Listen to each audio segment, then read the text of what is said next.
है, बड़ा नाज है। आज हम तरक्की करते हुए चांद के ऊपर पहुंच चुके हैं, सूरज पर जाने की तैयारी में है। इंसान की तरक्की का आलम तो ये है कि इंसान अपने घर के अंदर दरवाजे को लॉक करके, अपने बेडरूम में बैठ करके, अपने मोबाइल को इंटरनेट पे ऑन करने के बाद बाकायदा घर में बैठे बैठे वीडियो कॉलिंग के जरिए दुबई और सऊदी को देखने पर कादिर हो चुका है। ये इंसान की तरक्की है। इंसान तरक्की करता जा रहा है, इंसान आगे बढ़ता जा रहा है। हज़रात गिरामी में बताना ये चाहता हूँ, इंसान तरक्की करके घमंड करता है, फख्र करता है, नाज करता है कि आज हम चांद पर पहुंच चुके हैं। उसे बाकायदा मुबारकबाद पेश की जाती है, उसे बाकायदा एवार्ड से नवाजा जाता है। लेकिन हज़रात गिरामी कुर्बान जाइए, ये इंसान की तरक्की है कि इंसान थोड़ी सी तरक्की करता है, जमीन की गहराई को नापने के बाद, समंदर की गहराई को नापने के बाद, चांद पर जाने के बाद, घर में बैठ करके वीडियो कॉलिंग के जरिए बाकायदा दूसरे मुल्कों को देखने के बाद इंसान तरक्की करके बाकायदा घमंड करता है। इंसान कहता है हम चांद पर पहुंच चुके हैं और चांद पर जाने के बाद सूरज पर जाने की तैयारी में है। लेकिन उसे पता नहीं है यार, चांद पर जाकर के तुम बाकायदा घमंड करते हो, गुरूर करते हो, तकब्बुर करते हो, फख्र करते हो। याद रखना, आज से 1450 साल पहले हमारे आका नबी करीम सल्लल्लाहु अलैहि वसल्लम की साथ वो जात है, हमने जिनका कलमा पढ़ा है, वो अजीम शान नबी ऐसे नबी है कि तुम चांद पर जाकर के फख्र करते हो। प्यारे आका ने चांद को वापस बुलाया है, सूरज को वापस पलटाया है, उसी चांद को 2 टुकड़े किया है, लेकिन फख्र नहीं किया है। हमें यार चांद को उनको देख करके उनके इशारे से टुकड़े हो जाया करता था। ये तो प्यारे आका की शान है, लेकिन प्यारे आका ने कभी फख्र नहीं किया, प्यारे आका ने कभी घमंड नहीं किया, इसलिए कि घमंड करने वाली चीज नहीं है। ये तो प्यारे आका के इशारे की बात है कि आप इशारा करते तो छुपा हुआ सूरज भी पलट आता है, आप इशारा करते तो चांद 2 टुकड़े हो जाता है। ये प्यारे आका की शान है। हो सकता है कि रात के सन्नाटे में आज की अस्करिया नोमानिया कॉन्फ्रेंस में आने वालों, आप सैयद अजहर अली साहब किबला की दावत पर आए हैं, एक मदरसे के प्रोग्राम में आए हैं, जश्न दस्तारबंदी में आए हैं। हो सकता है सुबह जब आप यहाँ से जाए ना, कोई आपसे सवाल करे, अरे यार तुम्हें तो यहाँ पर रहना चाहिए था, तुम्हें तो आज यहाँ पे चलना चाहिए था, वहां पर तो कव्वाली का मुकाबला हो रहा था, वहां पर तो बड़े बड़े बाहर से कव्वाल आए हुए थे, वहां चलते बड़ा लुत्फ आता, बड़ा मजा आता, यहाँ क्या क्या शेर पढ़े जा रहे थे, आखिर तुम कहाँ चले गए थे। यहाँ पर आने वाला कहेगा हम तो जामिया अस्करिया नोमानिया के जलसे दस्तारबंदी में गए थे, हम अस्करिया नोमानिया कॉन्फ्रेंस में गए थे, वहां की दस्तारबंदी की प्रोग्राम में हमने शिरकत की थी, वहां पर सैयद साहब किबला तशरीफ लाए थे गुजरात से, उनकी ज़ियारत करने के लिए गए थे, वहां पर फला जगह से शायर आए थे जो प्यारे आका की शान में कलाम पढ़ने वाले थे, हम उनकी बाकायदा कलाम को सुनने के लिए गए थे। वहां पर उलमा इकराम का एक नूरानी काफिला मिंबर रसूल पर मौजूद था, हम उनके चेहरे की ज़ियारत करने के लिए गए थे। कहेगा अरे यार तुम्हें सोना चाहिए था, तुम्हें रात में आराम करना चाहिए था, तुमने प्रोग्राम को बाकायदा कव्वाली को छोड़ दिया, तुमने फला जगह पर जाने को छोड़ दिया, तुमने अपने बिस्तरों को छोड़ दिया, तुमने बाकायदा अपने घरों को छोड़ दिया, बाकायदा मोबाइल पर जो देख करके याशी कर दे उस बाकायदा याशियों को छोड़ दिया। आखिर उस प्रोग्राम में जाने के बाद तुम्हें मिला क्या, आखिर किस बुनियाद पर, इस मोहब्बत की बुनियाद पर तुम अस्करिया नोमानिया कॉन्फ्रेंस में बैठे हुए थे। आखिर कौन सा जाम वहां पर पिलाया जा रहा था, कौन सी मोहब्बत वहां पर पिलाई जा रही थी, किसकी मोहब्बत थी जिसकी बुनियाद पर रात के सन्नाटे में, उस सर्दी के आलम में तुम बाकायदा कमलपुर की सरजमीन पर जाग करके रात में बाकायदा प्रोग्राम को सुन रहे थे। आखिर ये मोहब्बत कौन सी थी, ये रिश्ता कौन सा था, ये ताल्लुक कौन सा था। सुनो, हो सकता है कोई ये सवाल करे, कोई जाहिल, कोई मरदूर इस तरह की बातें करे कि यार तुम्हें आराम करना चाहिए था, आखिर जा करके तुमने हासिल क्या किया, कमलपुर में रात के सन्नाटे में तुम्हें मिल क्या रहा था, आखिर उस रात के सन्नाटे में सर्दी के आलम में अस्करिया नोमानिया कॉन्फ्रेंस में जाने के बाद तुम्हें फायदा क्या हुआ। सुनो सुनो, अस्करिया नोमानिया कॉन्फ्रेंस में आने वाला, आले रसूल की मोहब्बत को अपने सीनों में सजाने वाला शान के साथ जवाब देगा, अरे जाहिलो, अरे नादानो, तुम्हें पता नहीं है दीन इसलिए नहीं है, इन दीन इंदल्लाहिल इस्लाम, दीन अल्लाह के नजदीक इस्लाम है और इस्लाम के कवानीन की पाबंदी हमारे ऊपर जरूरी है। इस्लाम कोई मजाक नहीं है, इस्लाम के नाम पर बाकायदा जवाबी कव्वाली की जाए, खुराफात किया जाए, बाकायदा याशी की जाए, हमारे नौजवान बाकायदा जाकर के अड्डे को आबाद करे, कोई जुए के अड्डे को आबाद करे, कोई शराब के अड्डे को आबाद करे। नहीं नहीं, ये हमारी शान नहीं है। हम अस्करिया नोमानिया कॉन्फ्रेंस में गए थे, सर्दी हमें लग रही थी, लेकिन इसके बावजूद जिस मोहब्बत की बुनियाद पर, जिस रिश्तेदारी की बुनियाद पर, जिस ताल्लुक की बुनियाद पर हम वहां पर बैठे हुए हुए थे। तुम जानना चाहते हो वो ताल्लुक कौन सा था, वो रिश्तेदारी कौन सी थी? सुनो सुनो, वो रिश्तेदारी कोई दुनिया की रिश्तेदारी नहीं थी, वो दुनियादारों की रिश्तेदारी नहीं थी, वो दुनियादारों का ताल्लुक नहीं था। तुम जानना चाहते हो रिश्तेदारी थी कौन सी? सुनो, मेरे नबी से मेरा रिश्ता, मेरे नबी से मेरा रिश्ता कल भी था और आज भी है। अपना सब कुछ गुंबद खजरा कल भी था और आज भी है। बतला दो गुस्ताख नबी को, गैरत सुन्नी जिंदा है, दीन में मर मिटने का जज्बा कल भी था। नारे तकबीर, जरा जोर से नारे रिसालत, उलमाए अहले सुन्नत, मसलके आला हजरत, फैजाने मखदूम समना, फैजाने सरकारे आसी गाजी पूरी। दुनियावी रिश्तेदारी नहीं है, ये हमारी दुनियावी मोहब्बत नहीं है कि हम फला कव्वाल का नाम सुन करके चले जाएं, हम कव्वाली का मुकाबला सुन करके चले जाएं। नहीं नहीं, यहाँ पर जो आया है वो मोहब्बत रसूल की बुनियाद पर आया है, वो इश्क रसूल की बुनियाद पर आया है, वो औलिया इकराम की मोहब्बत की बुनियाद पर आया है। इसलिए हज़रात इकराम की जरूरत इस बात की है कि अपने नौजवानों को समझाएं। हमारे नौजवान ऐसे नहीं थे जो आज हमारी हालत है। आज हमारा नौजवान कहीं किसी शराब के अड्डे पर, कहीं जुआ के अड्डे पर, कहीं रोड पर बैठ करके किसी की बहन बेटी के ऊपर गलत निगाह डाले। हमारे नौजवानों की शान ये नहीं थी। ये नौजवान जानते कौन है? ये सबसे मेन हिस्सा होता है कौम का, ये रीढ़ की हड्डी है कौम। अगर ये सही हुआ तो आने वाला वक्त हमारा फ्यूचर सही होगा, और अगर ये नौजवान बिगड़ गए ना तो कसम खुदा की याद रखना, आने वाला वक्त बड़ा भयानक, हालात बड़े खराब हो सकते हैं। क्यों? इसलिए कि नौजवान और उनकी जिम्मेदारी माँ बाप के ऊपर है कि माँ बाप अपने बच्चों की सही तरबियत करें। अगर वो अपने बच्चों की सही तरबियत, याद रखना आने वाला वक्त बड़ा खतरनाक है। हमें पता नहीं कि हमारे नौजवान कैसे थे, हम तो भूले बैठे हैं। हमारे नौजवान ऐसे नहीं थे कि जो शराब के अड्डे को आबाद करे, जो हर वक्त पबजी गेम पर मस्त रहे, जो खुराफात में मस्त रहे, हर वक्त इंस्टाग्राम पर फेसबुक पर मस्त रहे, जो बाकायदा एक ईयरफोन अपने कान में लगाकर दूसरा ईयरफोन अपने दोस्त के कान में लगाकर रात भर याशी करते रहे, रात भर बाकायदा होटलों को आबाद करते रहे। नहीं नहीं, हमारे नौजवान ऐसे नहीं थे। जानना चाहे तो नौजवान कैसे थे, कभी पूछो डॉक्टर इकबाल से, उस कलंदर लाहौरी से पूछो कि कौन नौजवान कैसे थे। ये तो अंदाज उनका शिकवे का था, लेकिन बात तो हकीकत थी। फिर बाकायदा जवाब शिकवा आया तो बात क्लियर हो गई। पहले तो फतवा भी लगा, लेकिन बाद में लोगों ने माजरत कर ली। जैसे कि अल्लामा इकबाल ने जो बातें कही थी, उनका एक अपना अलग अंदाज था, नौजवानों की तारीफ की, नौजवानों की शान बयान की। डॉक्टर इकबाल कहते हैं हमारे नौजवान आज के जैसे नौजवान नहीं थे कि आज बुराइयों में मुलव्विस रहने वाला नौजवान आज जिस इलाके में देखिए रोड के किनारे बैठ करके अगर मोबाइल पर कोई अय्याशी कर रहा होता है, कोई और नहीं, ज्यादातर मुसलमान शराब के अड्डे पर। अभी 31 नाइट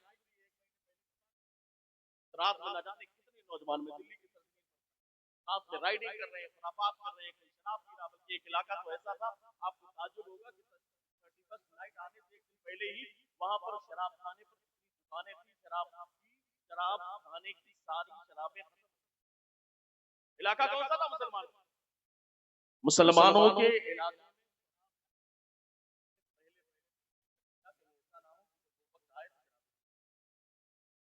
ये हमारी हालत।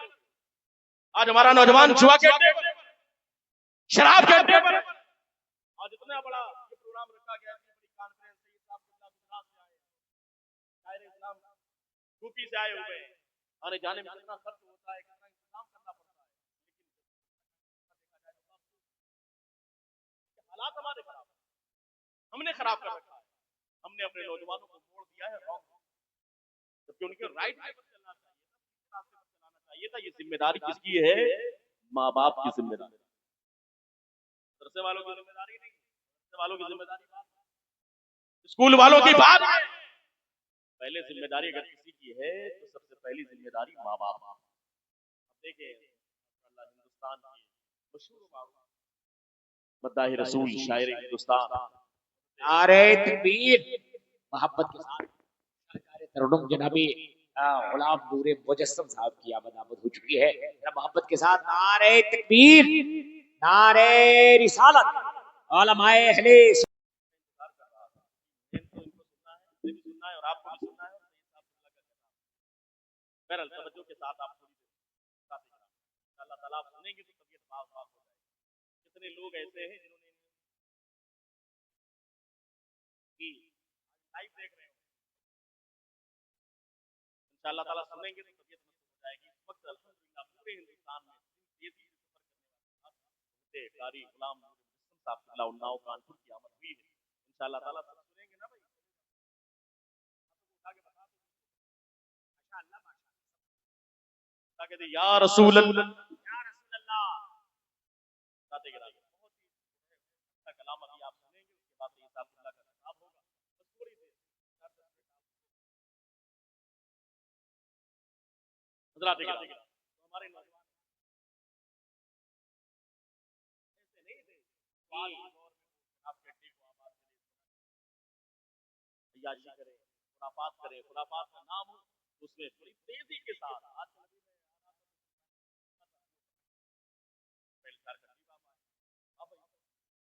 सारे थे, इतना मजमा हुआ कि पैर रखने की जगह। क्यों भाई, कौन सा पैगाम लेकर, कौन सी हदीस, कौन सी आयत उनको अच्छे उलमाए कराम आते हैं, इसका बयान करते हैं। वजह क्या है कि याद रखिएगा, जब अच्छी बातें आपको अच्छी ना लगे तो आप समझ लें कि जब इंसान को बॉडी में बढ़ जाता है, बुखार होता है ना, तो खाने पीने का जायका नहीं मिलता उसको, इसलिए कि बॉडी बीमार है, जिस्म बीमार है।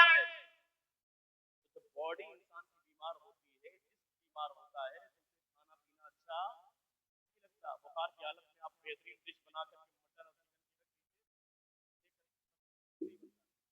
खाना तो दूर की बात है, सब्जी मूड नहीं बनी, इसलिए कि बात बुखार की है, जिस्म बीमार है। हमें यार जब जिस्म बीमार हो तो खाना पीना अच्छा ना लगे, जब रूह बीमार होती है तो उसे कुरान और हदीस अच्छा नहीं लगता,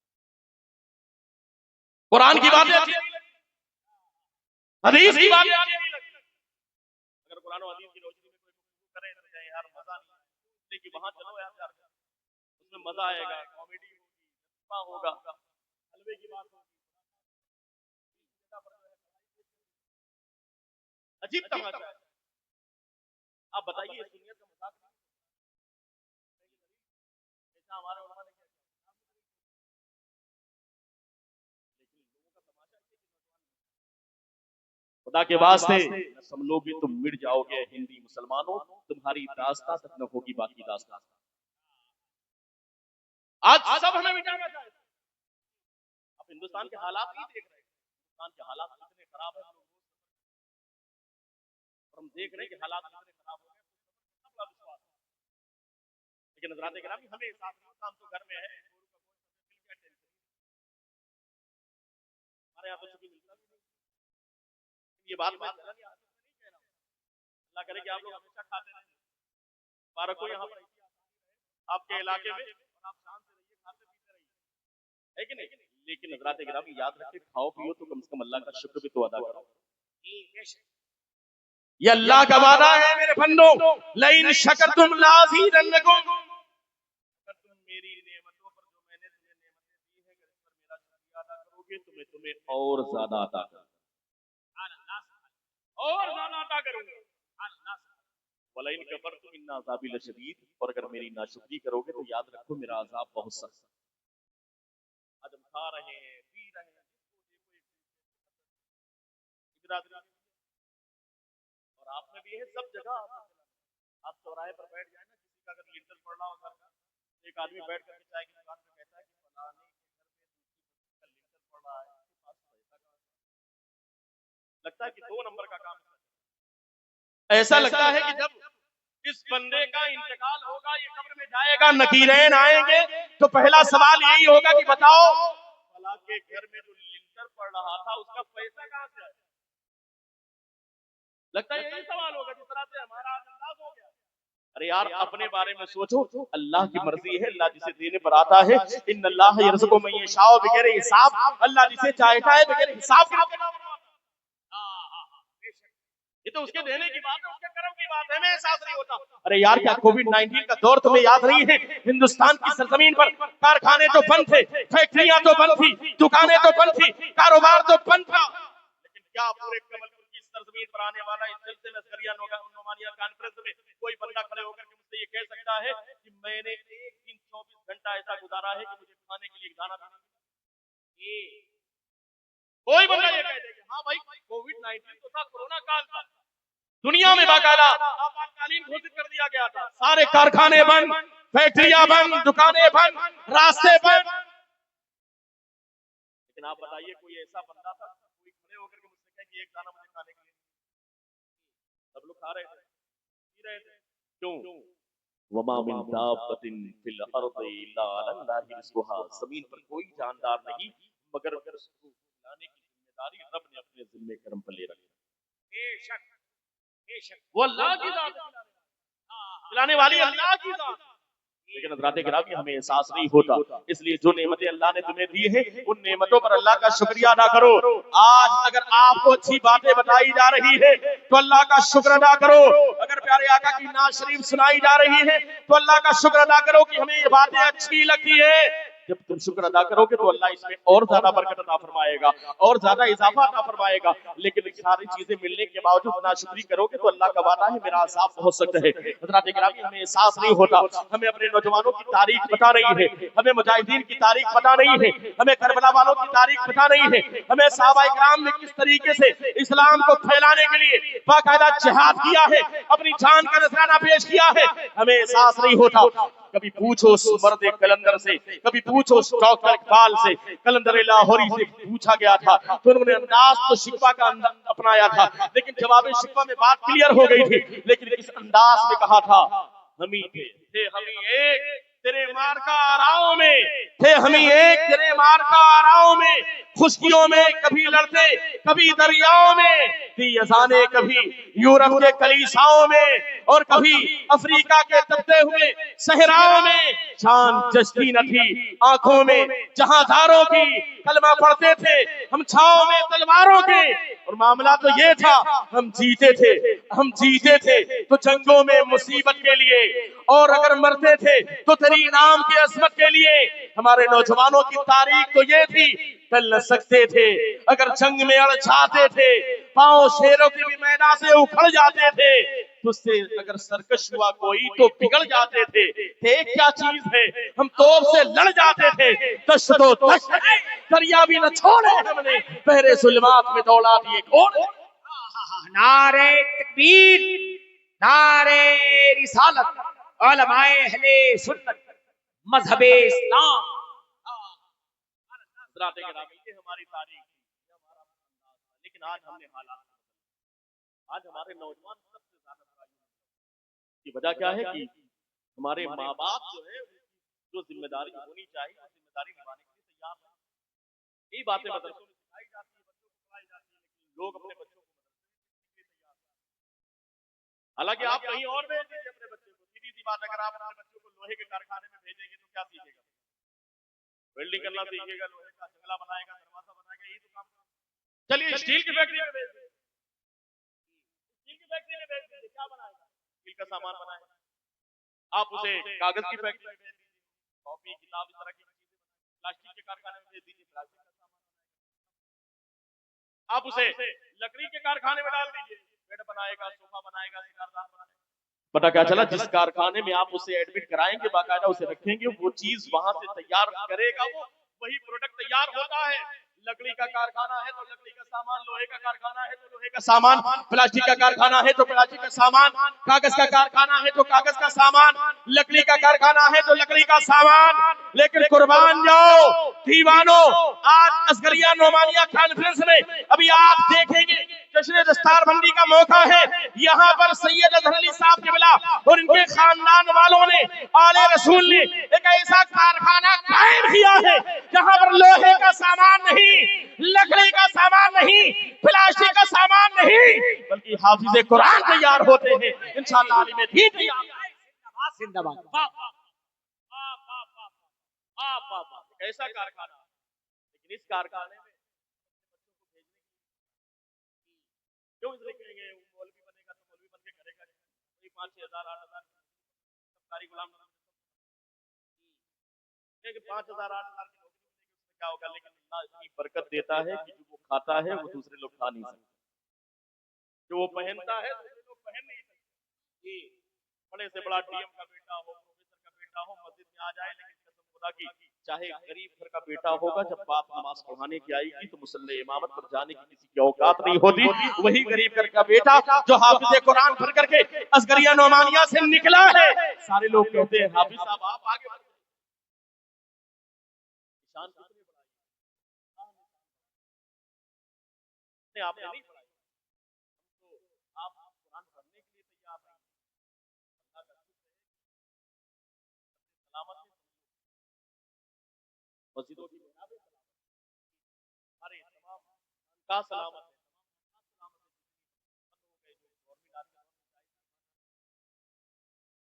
बहुत ही ज्यादा आए दिन हम लोग जानते हैं कभी कहाँ से आप चला रहे हैं, आपको कम से कम अल्लाह का शुक्र है आसानी के साथ चला रहे हैं, तो लेकिन कैसे चलेगा जब आप साथ देंगे, ताउन करेंगे, और सिर्फ ताउन पैसे का ताउन नहीं, ताउन कीजिए और साथ में अपने बच्चों का ताउन कीजिए कि बच्चों को भेजिए बड़ा,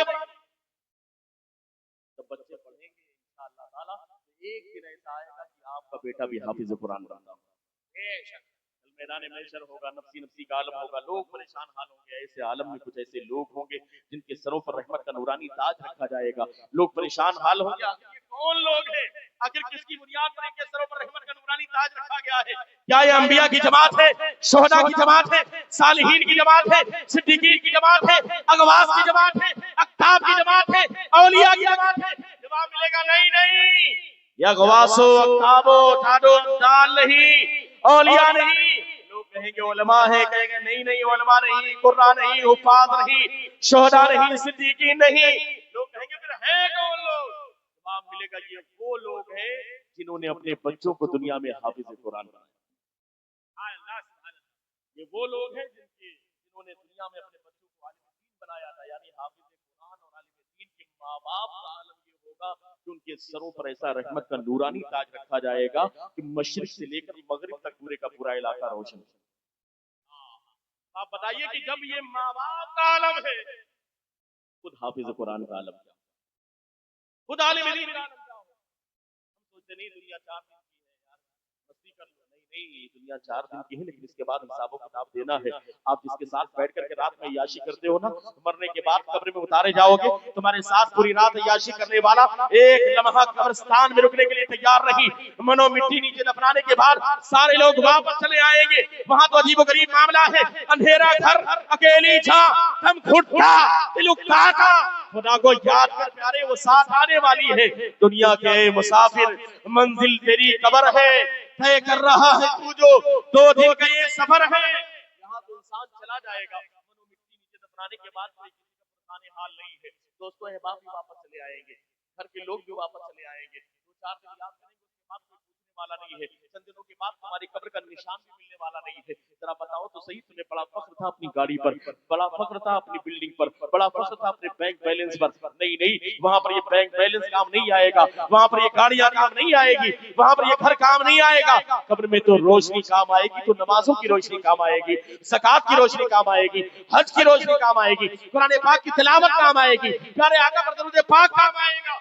अपने हालात को बदल लो वक्त को परवानो खुदा के लिए, चराग बन के जलो बस्मे मुस्तफा के लिए। अगर आपने अंदाज ना बदला तो ये कौम जो आज के दौर में हमारे सामने है, ये कौम मुस्लिम को मिटाने के लिए तैयार है, आज हमें मिटाने के लिए साजिशें चल रही है, आज जगह जगह मीटिंगें चल रही है, आपने यूट्यूब के जरिए देखा होगा, हमारे यहाँ कुंभ में बाकायदा मेला चल रहा था, वहां पर बाकायदा पैसे बांटे जा रहे थे, इतने पैसे दे दो ईमान को छोड़ दो, न जाने कैसे कैसे जाहिल थे, जिनके घरों में दीन नहीं था, जिनके बाप के पास इल्म दीन नहीं था, जिनकी माँ के पास इल्म दीन नहीं था, जिनका ताल्लुक मदरसे से नहीं था, जिनका ताल्लुक उलमा से नहीं था, जिनका ताल्लुक अइम्मा से नहीं था, उन्होंने अपने दीन का सौदा कर लिया, अपने दीन का जनाजा निकलवा दिया, अपने ईमान का सौदा कर लिया चंद सिक्कों की बुनियाद पर। लेकिन कसम खुदा की जिनका ताल्लुक उलमाए किराम के कदमों से होगा, जिन्होंने इनके कदमों में बैठ करके इल्म दीन हासिल किया होगा, जिन्होंने कॉन्फ्रेंस में आज आकर के बाकायदा कुरान और हदीस की तालीमात को हासिल किया होगा,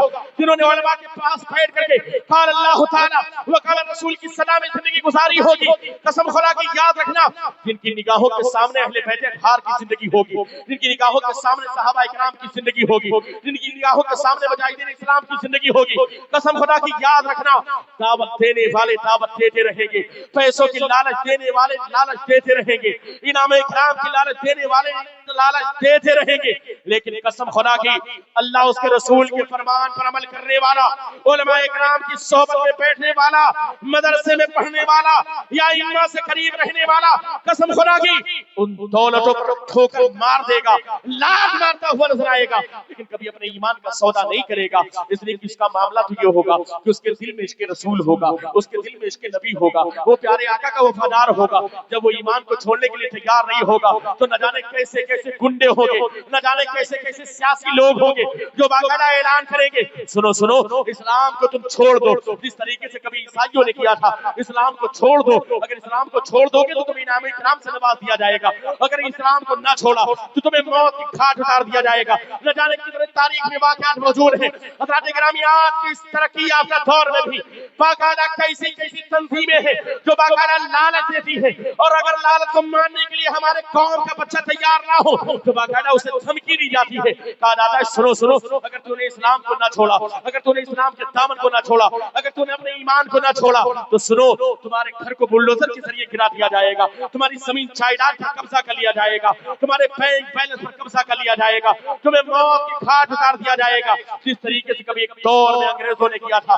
तारीख पता नहीं है, सुनो सैयद किफायत अली काफी मुरादाबादी की जिंदगी को उठा करके देखो, अंग्रेजों ने फांसी के फंदे पर चढ़ाया था और कहा था सुनो सुनो अगर तुमने आज भी जिहाद का फतवा बदल दिया तो तुम्हें बाकायदा छोड़ दिया जाएगा, लेकिन याद रखना अगर तुमने जिहाद का फतवा ना बदला तो तुम्हें मौत की घाट उतार दिया जाएगा। लेकिन इसी मदरसे से पढ़ने वाले उस आशिक रसूल, उस अहले रसूल ने कहा था अरे सालिमो नादानो तुम्हें पता क्या है, तुम सोचते हो जिंदगी में हमेशा तुम कायम रहोगे, तुम्हारी बादशाहत कायम रहेगी, तुम हमेशा बादशाह बनकर के रहोगे, नहीं नहीं सुनो उस फांसी के फंदे पर खड़े होकर के मौत की आंखों में आंखें डाल करके बाकायदा बेबाकी के अंदाज में उस सच्चे आशिक रसूल आले रसूल ने कहा था अरे अंग्रेज सालिमो सुनो कोई गुल बाकी रहेगा ना चमन रह जाएगा, पर रसूलुल्लाह का दीने हसन रह जाएगा, जो पढ़ेगा साहिबे लौलाक के ऊपर दुरूद आग से महफूज उसका तन बदन रह जाएगा। नाम शाहाने जहां मिट जाएंगे लेकिन यहाँ हश्र तक नामो निशाने पंजतन रह। नारे तकबीर, नारे रिसालत, उलमाए अहले सुन्नत, मसलके आला हजरत, पैगामे इस्लाम। इसलिए हज़रात गिरामी जरूरत इस बात की है कि अपने आने वाले नस्लों को दीन से करीब करें, इस्लाम से करीब करें, मदरसों से करीब करें, इन उलमा और इमाम से करीब करें, वरना उन्हें दीन से लगाव नहीं होगा, प्यारे आका से मोहब्बत नहीं होगी, तो कहीं ऐसा ना हो कि फरेबियों की फरेब में वो फंस जाए। इसलिए कि मेरे इमाम ने बहुत पहले कहा था सोना जंगल रात अंधेरी छाई बदली काली है, सोने वाले जागते रहियो चोरों की रखवाली है। न जाने कैसे कैसे चोर किस किस लिबास में आज ईमान के लुटारे दुनिया में टहल रहे हैं, आपको अंदाजा नहीं है। हज़रात गिरामी इसलिए अपने बच्चों को दीन से करीब करें, इस्लाम से करीब करें, कहीं ऐसा ना हो कि दूसरे तंजीमों के बहकावे में आकर के अपने ईमान को छोड़ दे, अपने इस्लाम से हाथ धो बैठे। लेकिन याद रखना जो इन जलसों में आएगा, जो उलमाए किराम के बयानात को सुनेगा, जिन शोरा इस्लाम से नात को सुनेगा, जो बाकायदा मदरसा अस्करिया नोमानिया में अपने बच्चों को पढ़ाएगा, अगरचे कोई सालिम उसे बहकाने की कोशिश करेगा, कहेगा सुनो सुनो अगर तुमने ईमान इस्लाम को न छोड़ा तो सुनो तुम्हें मौत की घाट उतार दिया जाएगा, तुम्हारी जमीन पर कब्जा कर लिया जाएगा, तुम्हारे घरों को बुलडोजर के जरिए गिरा दिया जाएगा। जब इस तरह की जाहिलाना बातें की जाएगी, इस तरह की सियासी बातें की जाएगी, सियासत को सेकने के लिए तुम्हारी कौम का बच्चा जो उलमा की सोहबत में बैठने वाला है वो शान के साथ खड़ा होगा, अपने सर पर कफन बांध करके शान के साथ कहेगा अरे सालिमो तुम्हें पता क्या है, हम डरने वाले नहीं हैं, हम गौसे पाक के मानने वाले हैं, हम इमाम अहमद रजा खान के चाहने वाले हैं, हम मखदूम अशरफ जहांगीर सिमरानी के मानने वाले हैं, हम बरेली के मानने वाले हैं। ये धमकी तू किसी और को देना, ये डरने वाली बात तू किसी और से करना, हम डरने वाले नहीं हैं, हम थमने वाले नहीं हैं, बल्कि हमारा माजी यही रहा है, हमारी तारीख ये रही है। सुनो सुनो जो जान मांगो तो जान देंगे, जो माल मांगो तो माल देंगे, मगर ये हमसे न हो सकेगा नबी का जाहो जलाल। बेशक जिंदाबाद जिंदाबाद, बहुत अच्छे। इसलिए हज़रात गिरामी अपने हालात को बदले। आज वक्त है कि आपके इलाके में अल्हम्दुलिल्लाह काले रसूल की आमद हुई है। पूरे हिंदुस्तान में बहुत ही वायरल पीर तरीक़त रहबरे राही मौलाना इस्लामी अशरफ साहब क़िबला की छोटा शरीफ और वली अहद सज्जादा नसीन आस्थाने सरकार शाह मीरा गुजरात की आमद हुई है। उससे पहले आपको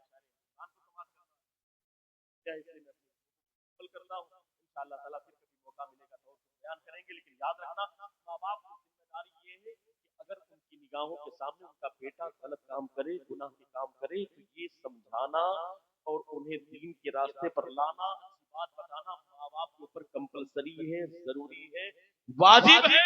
और अगर बेटा गुनाह करता रहा, माँ बाप ने नहीं समझाया, तो माँ बाप बेटे के गुनाह करने की वजह से भी जहन्नम में जाएगा। बेटा दुनिया में गुनाह करेगा तो उसके माँ बाप को जहन्नम में डाला जाएगा, अजाब होगा, अजाब होगा। क्यों? इसलिए कि बेटा दुनिया में गुनाह क्यों कर रहा था? पैदा करना हमारी जिम्मेदारी। 5 बच्चे हमारे चाय की दुकान पर हमारे 8 बच्चे, नहीं नहीं, ये बताओ तुम्हारे 8 बच्चे हैं, कितने बच्चे हैं जो नमाज को पाबंद? कितने बच्चे हैं जिन्होंने सरकार की सुन्नत चेहरे पर सजा रखी? हमारे कितने बच्चे हैं जिन्होंने बाकायदा कुरान और हदीस की तालीमात हासिल की, जरूरियात दीन पता? नहीं नहीं, हमें कुछ पता नहीं। तो दीन से दूर है, तो जलसों में भी जाते हैं, मजा लेते हैं, साथ में गए थे, वहां पर बड़ा मजा आया, लेकिन चले आए ना कुरान सीखा ना हदीस सीखी।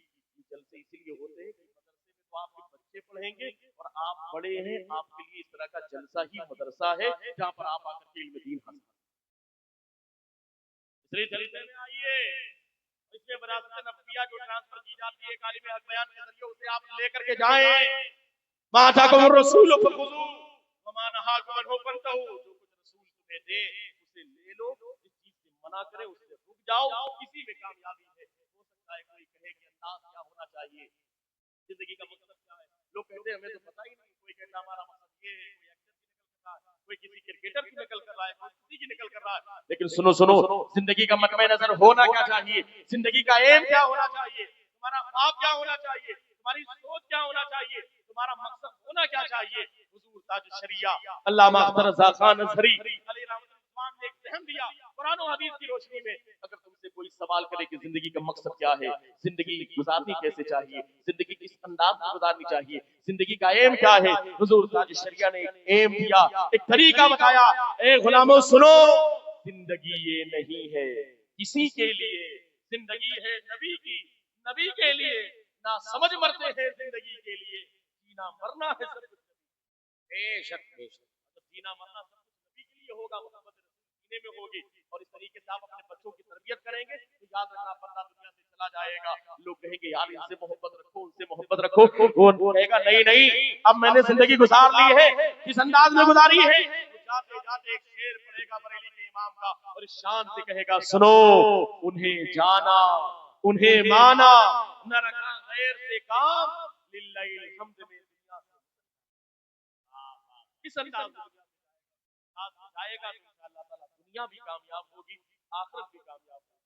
अल्लाह की बारगाह में दुआ है कि जो बातें मैंने बयान की है उस पर अमल करने की हम सबको तौफीक अता फरमाए। मुझसे बोलने में अगर कोई गलती हो मैं भी तौबा करता हूं, आप भी मिलकर पढ़ें अस्तगफिरुल्लाह रब्बी मिन कुल्लि ज़ंबिन व अतूबु इलैहि, ला इलाहा इल्लल्लाहु व अशहदु अन्ना मुहम्मद रसूलुल्लाह व आखिरु कलमाति अल्हम्दुलिल्लाहि रब्बिल आलमीन।